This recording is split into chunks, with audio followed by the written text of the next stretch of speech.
Hello and welcome to the video. In this session we're going to be looking at processing topographic survey data, the CAD tools and also the surface tools in TBC.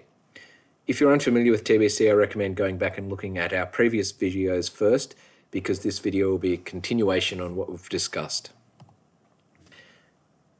In this video we're going to look at, to begin with, the manual processing of feature codes, which can be done. We're going to look at what CAD tools you can use and how they can be used to create data manually against your feature codes. We will also look at the automatic processing of feature codes, which would be a recommended process, and the importance of using an FXL in TBC. Once the feature codes have been processed, we will use CAD tools to edit those codes if there is any edits that need to be made to tidy them up. Finally, in this video, we're going to look at creating surfaces and contours, as well as some of the tools with regards to editing these generated items. My name is Ross McAtamney. I'm part of the technical software team at UPG based in Melbourne. To bring the data into TBC, initially you would drag and drop your job file or JXL or your third-party imported file type into the plan view, or find them from the import options in TBC. The first option here that we're going to talk about is manually processing the data, where once the data's come in, you will see all the points on the screen. You can turn on the feature codes that's associated with those points in the View Filter Manager down the bottom if you want, which could make this process a little bit easier in identifying what codes are where. And then once you've done that, you would simply do a dot to dot. Now, I say it's simple, however, each line that you draw, you would need to make sure that you fully define it in terms of what layer it goes on, the color, the line style. However, the CAD tools are there if you want to do it. That time-consuming process can be significantly reduced by using the automatic processing techniques in TBC. This is using the Process Feature Codes option in TBC, where we're using the FXL to define what happens to a particular feature code once it's in TBC and processed. The feature code library will define what layer it's going on, what color, what line style is being used, what symbol, how that symbol is being used in terms of if it's being associated with an attribute. All of that is done automatically when the code is processed. This significantly reduces that time that is being taken if you were to do this whole process manually. Just be aware though, as we've talked about in previous videos, if you have an overdefined or a poorly defined FXL, you're going to have a bad time because you need to edit the data that you've generated in this automation process. The idea of the FXL is to get you 80 to 90% of the way through the drafting process to make sure that all you're doing at the end is the cleanup of the auto-drafted line work and symbology. When you come to processing feature data in TBC, what happens is you would go to the Survey tab, and on the left-hand side there is the Process Feature Codes tool. When you open that tool, what happens is that TBC will show you all the imported data in the project that you are working on. So if you have multiple job files, it will show you a list of all the job files that are in that project. At the same rate, if you have one single job file, it will only show you that one particular job file. In this options menu, you have the option to tick on which particular files you want to process. So you don't have to process all data at once. You can take your time and import and process individual files as necessary. There is also the option within this to specify not to process feature codes that have already been edited. This means that you are not recreating your work once you have edited it if you add more data to a project. Just to note here, I would recommend when out in the field, if you're doing a multi-day job, to have a file for each day as opposed to one file for the entire job. The reason for this is that if something happens to a particular day, you are not going back to redo the entire project. You are only looking at redoing a particular day's work. The other thing to note here is if you key in information in TBC, say through the creation of a CAD point, you can give it a feature code as well. This is handled in this menu as a keyed in block. It will be handled as a separate line item in the processing feature codes, and you can process this option separately to a processed job.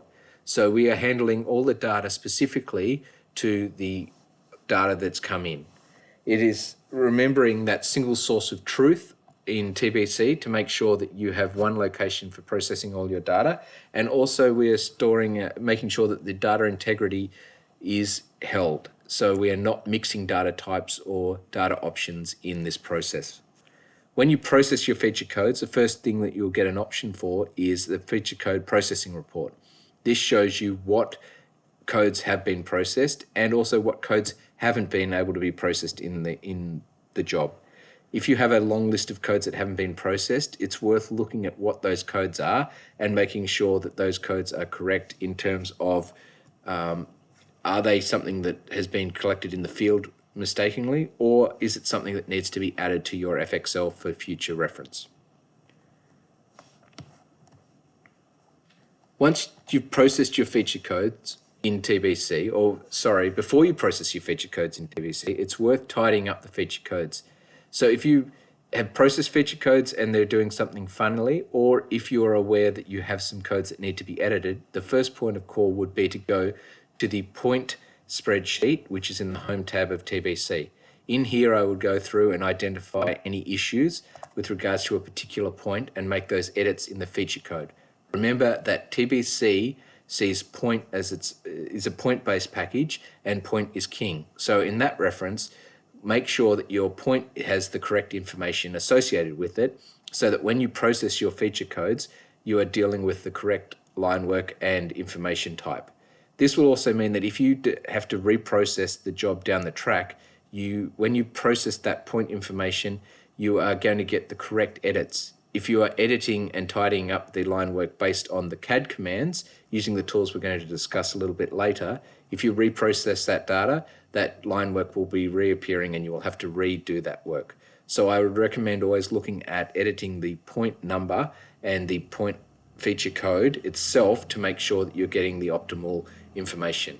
The other thing to note here too is that if you want to start using control codes that weren't picked up out in the field and in the office you like to use your control codes, you can add them in here in this point spreadsheet, or you can simply add them in the properties of a particular point and then process the feature codes, and that will improve again what your auto drafting process looks like. The other option for editing data is through the CAD tools. So as we discussed previously, there is the create point, the create line options in TBC. However, there's a whole heap of edit tools which you would expect to have in TBC in a CAD package that TBC offers. There are things like geometry tools where you can detect crossing geometry, matching properties, and those sorts of things. However, in TBC, we have that extended functionality that you would expect for copying, creating, editing, moving, all of those things. As I've mentioned, those tools such as break lines, join lines, best fit, copy, trim, extend, and delete are all there in TBC and ready to be used for if you need to edit your feature data. The other thing to remember too is that it's recommended to address each layer individually so that you're not dealing with multiple layers at the same time. While when you click on the screen, TBC will give you the options if there are points that are overlapping each other or line work to select which particular item you are looking for. I would recommend for simplification to limit your layers to just what you are working on so that you are not dealing with a huge amount of data underneath. In this example here, we've imported some data and we're going to look at the line that's crossing through the middle of our job. In this case, we've gone and opened the CAD commands and we've gone and used the break tool to break the line in the top right corner and the bottom left corner, and then deleted that line out. Now remember, if we reprocess these feature codes, then you would need to redo this line edit. If you went into the points tab and point spreadsheet and you edited the point so that the string at the top is a different string to the string at the bottom, this would have been addressed so that if you have to reprocess the data for any reason, that's not going to happen moving forward. Once you've processed all your line work and you're happy with how your job looks, then it would become to looking at creating the surfaces. I would only create surfaces once you have gone through and made sure your line work is correct. The reason for this is because the line work will be used as break lines within the job. So when you are looking at creating a surface, you want to make sure that your line work is as complete as possible so that you are getting the best representation of the surface that you are wanting.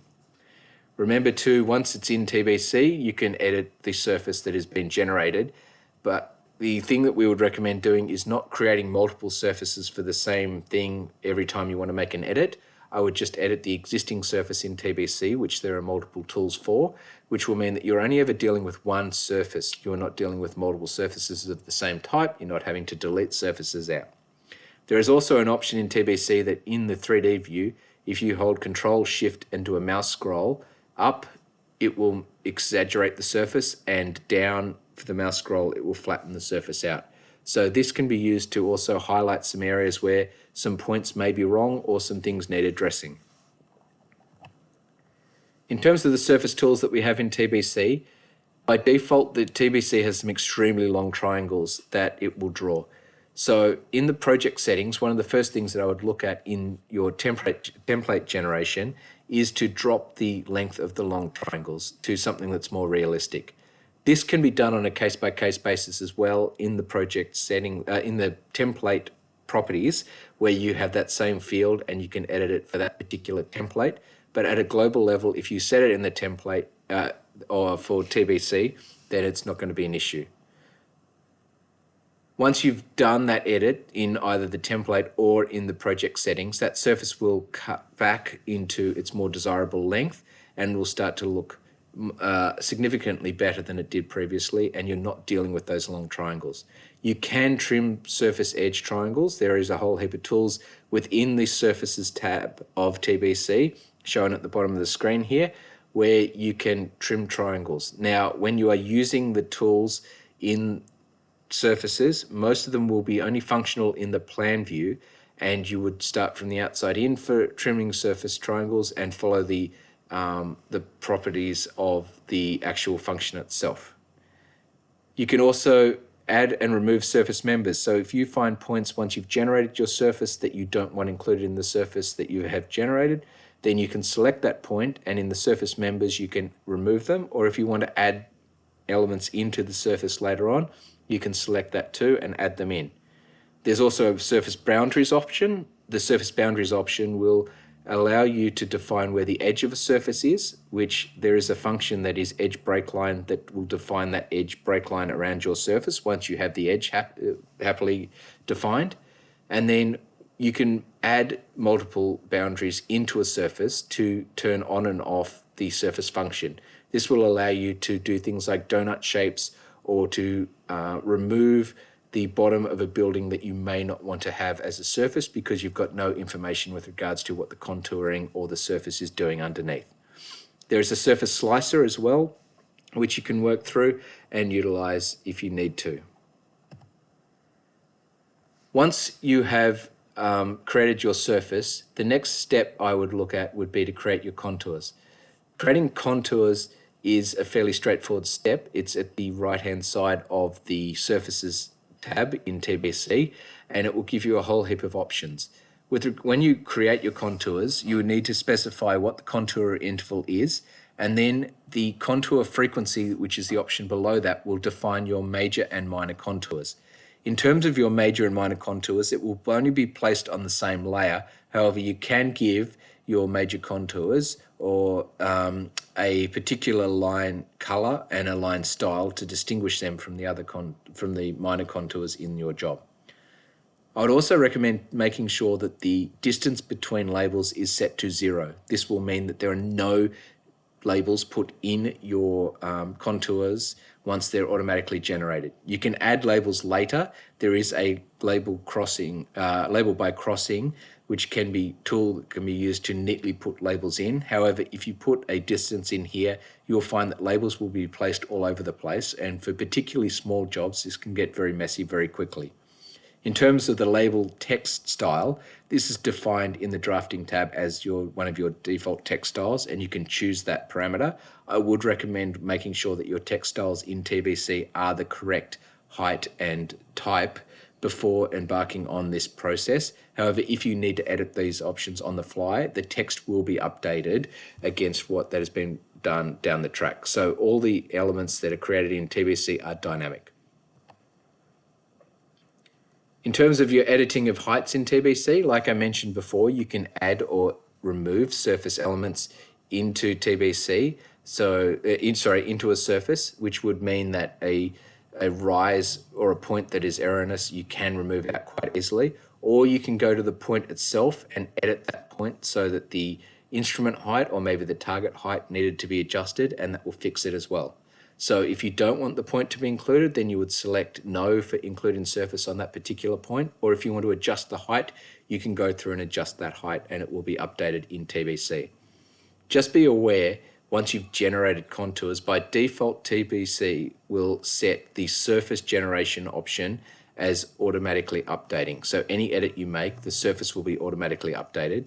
However, contours are set by default to manually be updated.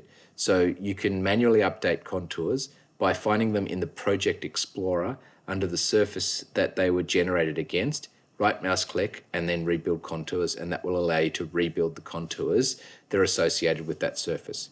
You can change this setting in TBC by selecting the properties for those contours and selecting automatically regenerate in the properties settings. This is an example of editing of a point here where we've found a point that's too high for the surface based on the points around it. We've gone into the optical spreadsheet and edited the height of the target at that point, which has addressed the issue on the surface, but the contours have needed to be rebuilt. So we right mouse click on the contours in the Project Explorer to rebuild the contours and address that issue. As I mentioned, there are several other surface tools in TBC that to be aware of. The surface slicer can cut through TBC, where you simply draw a line across your surface and you can see what is happening underneath that line in a profile view in TBC. Here we will also show the line work that it crosses over so that you can be fully aware of where it is, as well as the grade that is being represented by the terrain underneath that line at that point. There are cut fill maps if you have two surfaces, so we can handle more than one surface in a project, where you could see differences between a design surface and an existing surface, or two different surfaces, say, that were captured over time.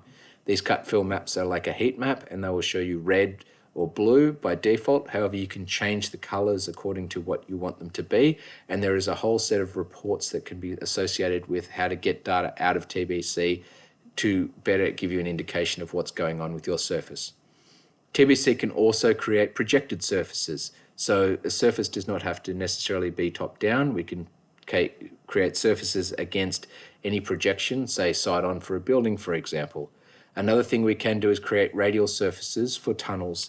So there are different surface techniques that can be used within TBC, and it's good to be aware of them so that if you need to use them, you can use them functionally. All these surfaces can be handled, managed, and maintained in the Surfaces tab of TBC.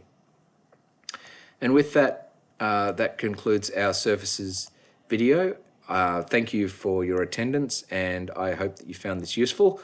If you have any questions, please contact us, and we're more than happy to help you through any of the questions with regards to processing topographic surveys, the CAD tools, or creating surfaces in general. We have many more videos to come with regards to other sessions we have been running, and we hope to see you in those soon. Thank you.